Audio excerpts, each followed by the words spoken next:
हमारे देश में राजनीति में सफलता का पैमाना ये माना जाता है कि कौन नेता कितने समय तक कितनी ऊंची कुर्सी पर बैठा, कितने समय वो मिनिस्टर ऑफ स्टेट रहा या चीफ मिनिस्टर रहा, कैबिनेट रैंक कब मिला, कितने टाइम मिला, कितना जो कैबिनेट जो मंत्रालय मिला वो कितना बड़ा था, महत्वपूर्ण था। ये कामयाबी का पैमाना माना जाता है। कितने और प्रधानमंत्री बन गया तब तो खैर वो तो सबसे बड़ा पद होता है। तो उस पैमाने पर चौधरी चरण सिंह जिनकी आज पुण्यतिथि है वो शायद इतने कामयाब ना हो माने जाएं, क्योंकि वो बहुत कुछ समय के लिए ही 1979 में प्रधानमंत्री बने थे और उन्होंने कई पद संभाले। उत्तर प्रदेश के मुख्यमंत्री भी रहे थे उससे पहले, और किसानों के बड़े नेता थे, जाट समुदाय के बड़े नेता माने जाते हैं।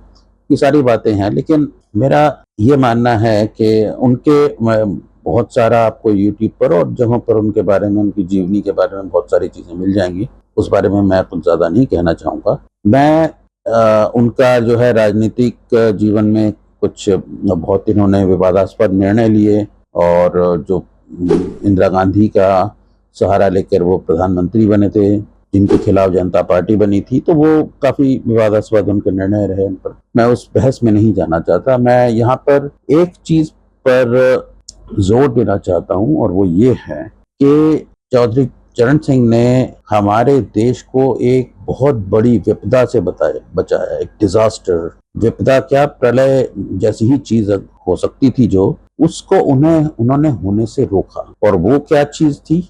वो थी कलेक्टिवाइजेशन ऑफ एग्रीकल्चर, यानी कि खेती का सामूहिकरण। ये जो है एक कम्युनिस्टों का, सोशलिस्टों का, समाजवादियों का एक बहुत पुराना तरीका है समाज को और अर्थव्यवस्था को रीऑर्गेनाइज करने का। ये फेल्ड तरीका है, बुरी तरह पिटा हुआ है, जिससे लाखों करोड़ों लोगों की जान गई। लेकिन फिर भी जो है, ये बदकिस्मती की बात है कि हमारे देश में और पूरी दुनिया में ही जो समाजवादी लोग हैं उनकी इस चीज में बड़ी आस्था है। और आज़ादी के बाद हुआ ये था कि जो प्रधानमंत्री थे हमारे पंडित जवाहरलाल नेहरू, वो जैसा कि मतलब सर्वविदित है कि वो एक समाजवादी विचारों से बहुत प्रभावित थे, उन पर बहुत प्रभाव था, और वो इस तरह का जो है काम कलेक्टिवाइजेशन करना चाहते थे। यहाँ मैं कुछ एक चीजें, कुछ फैक्ट्स आपके सामने रख दूं कि सोवियत संघ ने 1929 और 33 के बीच में, या मैं थोड़ा सा पढ़ के बताता हूँ, एक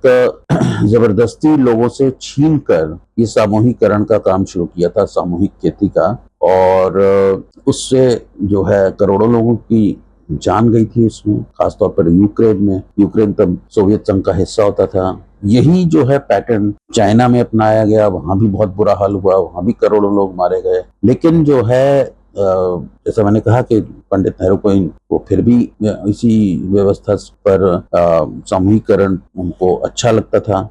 और 1959 में, 1959 के अधिवेशन जब हुआ था कांग्रेस का, जब नेहरू जी का बहुत बड़ा प्रभाव था, कांग्रेस इकलौती ही पार्टी होती थी लगभग, तब जो है कांग्रेस के अधिवेशन में चरण सिंह ने इतनी हिम्मत जुटाई कि उन्होंने नेहरू जी का खुलेआम कांग्रेस के अधिवेशन में विरोध किया, और खुले हक से उन्होंने अपनी बातें कही। उन्होंने किताब भी लिखी जिसका नाम था जॉइंट फार्मिंग, जो एक कलेक्टिवाइज्ड फार्मिंग का दूसरा नाम कह लीजिए, joint farming x rate, the problem and it's solution. उसमें इन्होंने कहा, चौधरी साहब ने कहा था कि जैसे फ्रांस का किसान अपनी जमीन को प्रेमिका कहता है, वैसे ही हमारा किसान उसे धरती माता मानता है। वो अपनी जमीन से भावनात्मक रूप से जुड़ा होता है और चाहता है कि वह स्वतंत्र रहे। उनका तर्क बहुत साफ था कि किसान सिर्फ खेती नहीं करता, वह एक खास किस्म की जीवन शैली अपनाता है, जीता है। और ये जो है उसका स्वभाव ही ऐसा है, चौधरी साहब का मानना था, कि वो सामूहिक व्यवस्था को नहीं अपनाएगा। और इसलिए वो मामला, मुद्दा जो है चौधरी साहब के लिए सिर्फ आर्थिक नहीं था, बल्कि सामाजिक और नैतिक भी था। और उन्होंने कहा कि क्या हम अपनी जो स्वतंत्रता है उसे छोड़ दें एक जो है एक फैड के लिए, एक फैशन के लिए। उन्होंने ये भी कहा, और बिल्कुल सही कहा, ऐसा पूरी दुनिया में हुआ है, कि आजादी का पौधा सामूहिक खेती की जमीन पर नहीं पनप सकता। जो लोग स्वतंत्रता, लोकतंत्र की बात करते हुए सामूहिक खेती का समर्थन करते हैं, वे असलियत नहीं जानते। तो ये एक बहुत उनका बड़ा अच्छा परसेप्शन था, बहुत परसेप्टिव थे, बड़ा उनकी इनसाइट बहुत अच्छी थी। उन्होंने सामूहिकरण के खतरे को पहचाना और वो जो कि ना सिर्फ किसानों के लिए, हमारे गांव के लिए बहुत ही मतलब विनाशकारी होता, प्रलयकारी होता, बल्कि हमारे लोकतंत्र का भी यही हाल करता, जो कि सोवियत यूनियन का हुआ, जो कि चाइना का है। और दोनों देश अब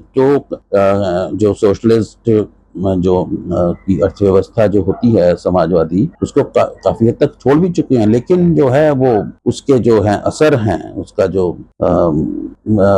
जो आफ्टर इफेक्ट कहिए या सुरूर कहिए, जो वहाँ आज आज भी डिक्टेटरशिप है, बहुत भयानक डिक्टेटरशिप है दोनों देशों में। और सोवियत यूनियन जो बाद में रशिया बना,